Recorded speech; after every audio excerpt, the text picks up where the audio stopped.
You're paying a price by sitting there being miserable. You might say, well, the devil I know is better than the one I don't. It's like, don't be so sure of that. The clock is ticking. Yeah, and if you're miserable in your job now and you change nothing, in 5 years, you'll be much more miserable and you'll be a lot older.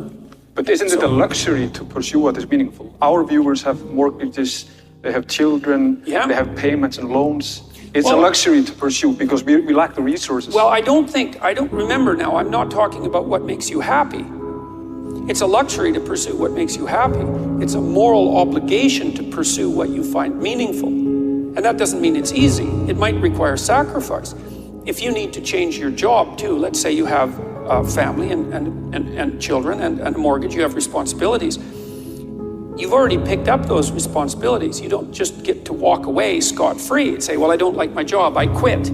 That's no strategy. But what you might have to do is you think, well, this job is killing my soul. All right, so what do I have to do about that? Well, I have to look for another job. Well, no one wants to hire me. It's like, okay, maybe you need to educate yourself more. Maybe you need to update your curriculum vitae, your resume. Maybe you need to overcome your fear of being interviewed. Maybe you need to sharpen your social skills. Like, you have to think about these things strategically. If you're going to switch careers, you have to do it like an intelligent, responsible person. That might take you a couple of years of effort to do properly. We're built for struggle, us human beings. We're built to contend with the world. We're built to contend with reality. You want a challenge, and the best way that you can take on a challenge, because a challenge fortifies you. So you don't want to be secure, you want to be strong. And you get strong by taking on optimal challenges. And so you lay out your destiny in the world, and you take the slings and arrows of fate, and you make yourself stronger while you're doing so. And you might fail, and fortune might do you in. But it's your best bet. And you know, people have extracted unbelievable successes out of catastrophic failures. And I'm not saying that in a naive way. I know perfectly well what happens to people. You know, you're doing fine in life and then you get cancer, and then 6 months later you're dead. And all the heroism in the world isn't going to save you at that point. But that's not the point. That's not the point. Life is bounded by mortality. But that doesn't mean that you don't get out there and contend, and you develop by contending, and you minimize the net amount of suffering in the world. And that's something, man, that's something to do. Compare yourself to who you were yesterday, not to who someone else is today. Because you need to have a hierarchy of improvement. You need to be aiming for something, and that means you're going to be lesser than people who've already attained along that dimension. So the question is, who should you defeat in the final analysis? And the answer is, you should defeat your former self. You should be constantly trying to do that. And you're the right control for yourself too, because you're the one who's had all your advantages and disadvantages. And so if you want to compete fairly with someone, then you should be competing with you. If you're improving yourself, then what you are doing is competing with your lesser self. And then you might also ask, well, what is that lesser self? And that lesser self would be resentful and bitter and aggressive and vengeance-seeking, and all of those things that go along with having a negative moral character. And those are things that interfere with your ability to progress as you move forward through life. So it's very necessary to understand that this is why, you know, I've been stressing this idea of personal responsibility. It's like, well, personal responsibility is to compete with yourself, is to be slightly better than yourself the next day. And it better in some way that you can actually manage, and that's humility. Like, well, I'm a flawed person, I've got all my problems. Could I be as good as person X? It's like not the right question. The right question is, could you be slightly better tomorrow than your currently flawed self? And the answer to that is, if you have enough humility to set the bar properly low, then you could be better tomorrow than you are today. And you might say, well, what's the right way of being in the world, if there is such a thing? And it's not acting according to a set of rules. It's attempting continually to transcend the flawed thing that you currently are. And what's so interesting about that is that the meaning in life is to be found in that pursuit. So I've been laying that out in these discussions too, because it's saying, well, the fundamental issue is that life is tragic and difficult, very tragic and difficult for everyone. And it's also tainted by malevolence, because no matter how things are tragic and difficult, but there's always some stupid thing that you could do or someone else could do that could make it even worse than it has to be. And so that's life. And you need an antidote to that, because that can embitter you. Constant contact with that. Just the tragedy, but the tragedy combined with betrayal and malevolence, that makes it even worse, especially if it's self-induced. Okay, so you need something to set against that so you don't get bitter and resentful. Well, what do you set against that? Doing something worthwhile. By your own definition, say, you need some reason to get the hell out of bed on a terrible day because you've got something good to do. Well, what's the best thing you can do? Transcend your current wretched and miserable self. There's meaning to be found in that, and that's a meaning that's associated with responsibility. One of the things that I've been trying to lay out clearly is that life is hard. It's tainted by malevolence and betrayal. That can make you bitter. You need a meaning to offset that. Where's the meaning to be found?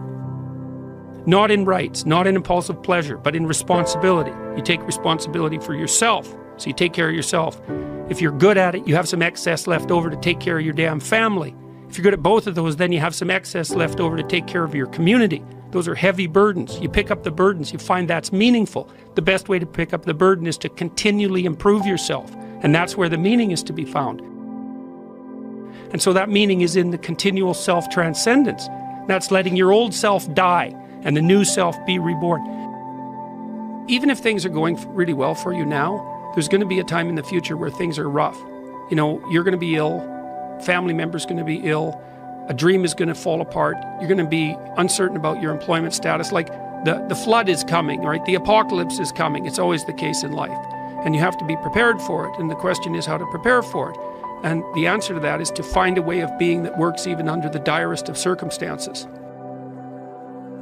You've got the possibility to slowly raise yourself out of the mire. You've got the possibility to do just what the fighter does when he's defeated, which is to say, well, regardless of the circumstances that might have led to my defeat, like even if there were errors on the part of the referee, this is no time to whine about it. This is a time to take stock of what I did wrong so that I could improve it into the future.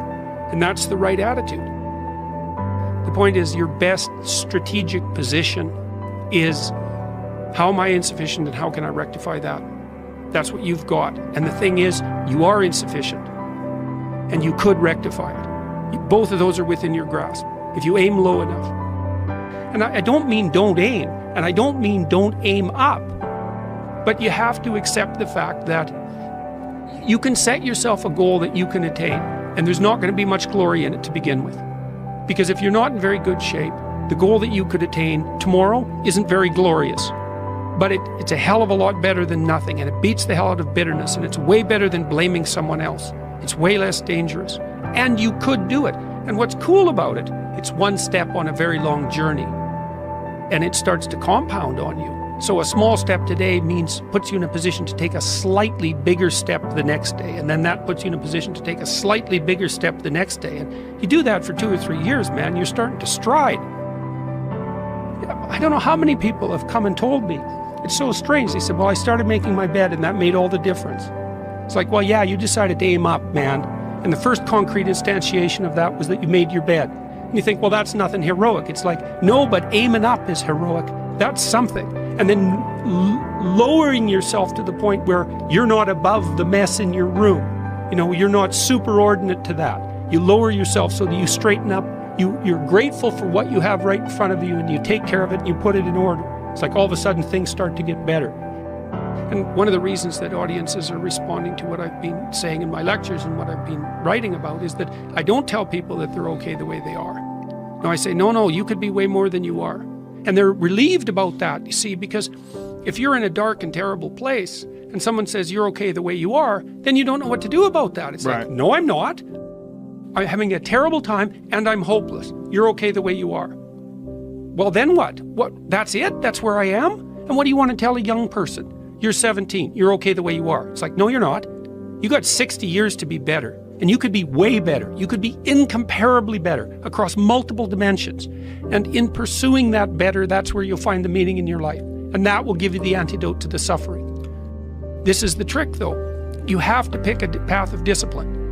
What path of discipline you have to pick is a different issue. So there could be a rule. The rule might not be follow this rule. The rule might be you have to follow some rules. So it's a meta rule. And the meta rule is you have to discipline yourself. And the issue is, well, how? That's not really the relevant question. You can pick a disciplinary path. That's why I often tell my clients, especially young people, they say, well, I don't know what to do. It's like, that's okay. Nobody does. Go do something. Do the best thing that you can think of. put the best plan you have into practice. It's not going to be perfect, and it will change along the way. But it will change partly because you become disciplined pursuing the path. And as you become disciplined, you become wiser. And as you become wiser, you become able to formulate better and better plans. So you can start vaguely and confused and develop a plan that's not so great, and you start to implement it, and then you accrue incremental wisdom as you implement your flawed plan, and that enables you to fix the plan. And so that's part of that process of incremental self-improvement as well. Imagine you only have $100,000 to go buy a house. And so you go look at this house, and it's like, Jesus, this house, man, it's like it needs a lot of work. It's like, well, that's all you've got. Well, are you going to pretend that the house is okay the way it is? Or are you going to look for where it's rotten and where the plumbing doesn't work and where the stove doesn't work? You have to go and look and see where everything needs to be fixed. And that is harsh, man. And then in order to do that properly, someone has to have taught you, look, you aren't your problems. You're most fundamentally that which, if it confronts its problems, can solve them. And that's the hero myth in a nutshell, by the way. The hero is the person who confronts horrible, chaotic potential and tames it and makes something of it, right? That's the fundamental human story. But the problem is that you have to face what you don't want to face in order to fix it. So you look at all the things about yourself that need to be burned off, that need to be dispensed with. And that, man, especially at the beginning, especially if you're screwed up, that may be like 95% of you. It's not pleasant. But if you know that you're the thing that can transcend your problems, most fundamentally, if you know you're the thing that, if it faces the problems, can transcend them, then you have the faith that would enable you to take stock of who you are.